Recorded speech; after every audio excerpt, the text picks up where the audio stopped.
How to fix Spotify not working on Windows 11. Let's get started. First, quit the Spotify app completely. Close the window and wait a few seconds. Then reopen Spotify and see if playback starts working again. Next thing you want to do is first quit via Task Manager. For that, double click on your task bar. Click on the option Task Manager. Now navigate to the Processes tab. Here you're gonna find different apps running. Search for Spotify. Once it appears, right-click on it and select the option End Task. Now relaunch your Spotify. This might fix your issue.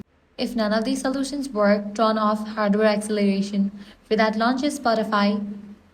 Click on three dots given at the top left. Select the option View. Under that, you're gonna find the option Hardware Acceleration. Uncheck for that. Now Spotify will relaunch smoother and hopefully glitch-free. And that's it. These are some fixes for Spotify not working on Windows 11. If this guide helped you out, do not forget to like, share and subscribe. Thanks for watching.